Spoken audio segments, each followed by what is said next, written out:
Good afternoon, everyone.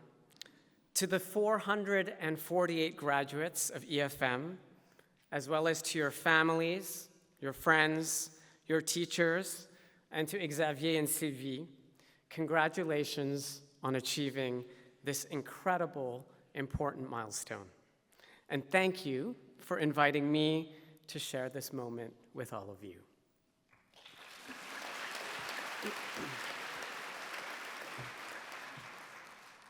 I want to start today with a moment that changed my life.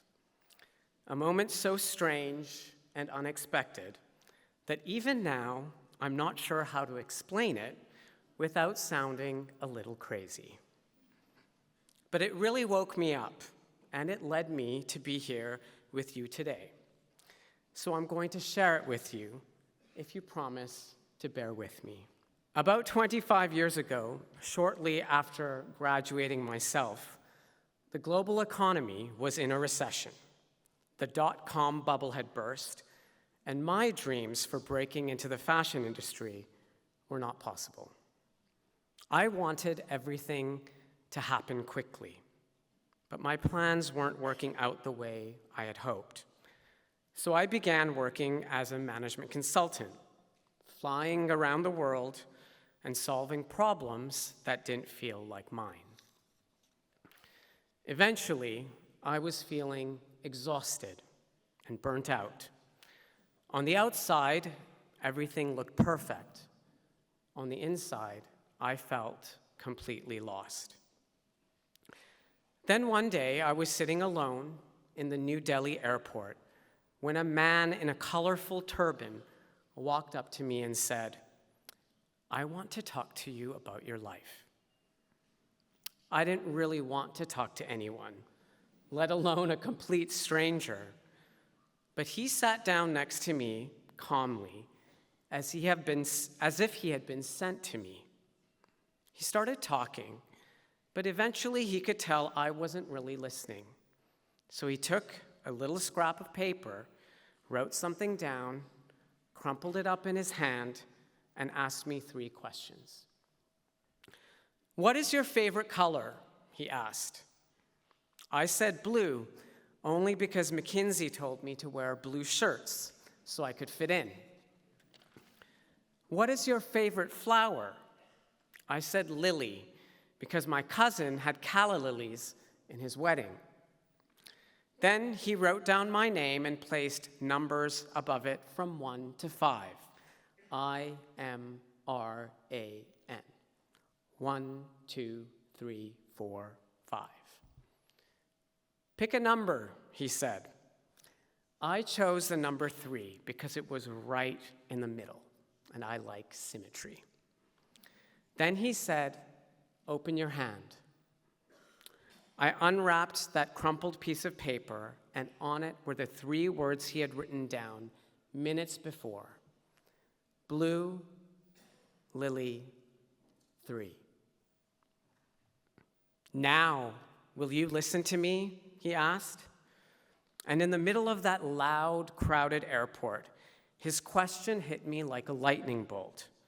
So I really started to listen. In the end, he gave me one important piece of advice. He said, "You need to practice meditation. There is so much noise in your head that you can no longer see clearly." That conversation pushed me to take 3 months off of work and sign up for a 10-day silent meditation course. It was during that course that I realized I was living a life built to impress others, not to express myself or use my creative talents.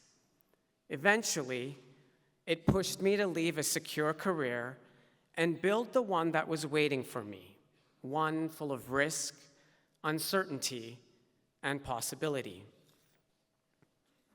So why am I telling you this? That random conversation in New Delhi eventually led me to create the business of fashion and brought me here to be with all of you today. That moment was the beginning of my search for purpose, to build a life and career with meaning in service of something greater than myself. I've learned that this is the most important thing of all. In life, you won't know exactly what's going to happen in the world around you. There will be disruptions and external forces completely outside your control. But if you are clear about your purpose, that can guide you every day as the world changes around you. It becomes your North Star. It becomes the compass that helps you to find your way in a world of turmoil and change. And I've learned that it is in our struggles that we find our purpose, not despite them, but because of them. When I look around this room, I see the future of our industry, and frankly, an industry that really needs your energy, your imagination, and your courage more than ever. You are graduating into the world at a moment of reckoning and into an industry in the midst of transformation. Fashion is still operating by old rules, even as the world around us is changing rapidly. As a new graduate, this must feel daunting. But in my experience, it is these moments of disruption that are the greatest moments of opportunity. When I was graduating, there was a brand new technology called the internet.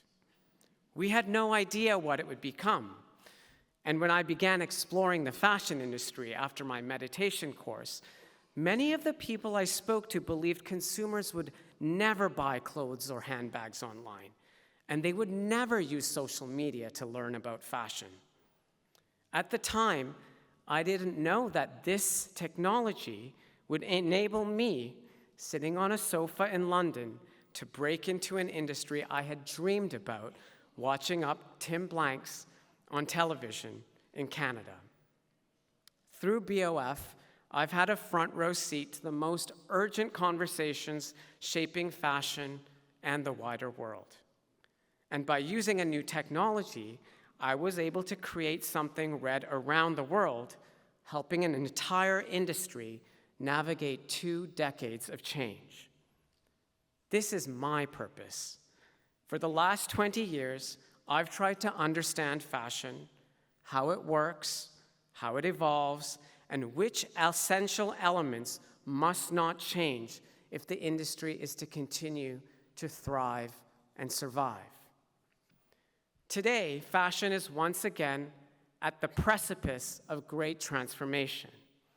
So I want to share 3 problems the industry is grappling with right now, and more importantly, where you can have the greatest impact.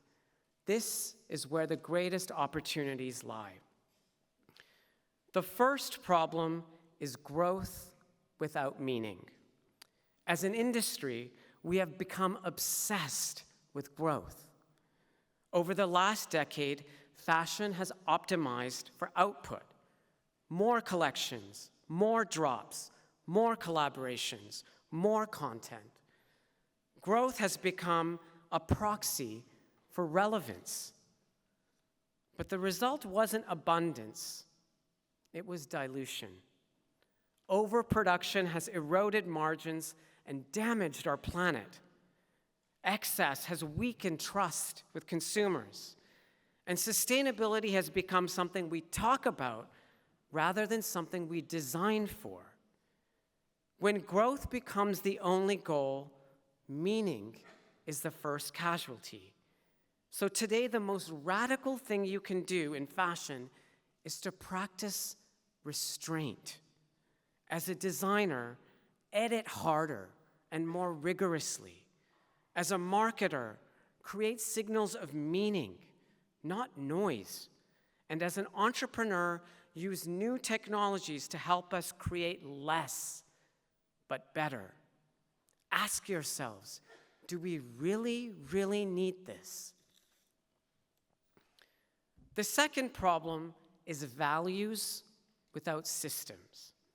Fashion has become very good at signaling values, sustainability, inclusion, ethics, without building the systems that allow those values to exist.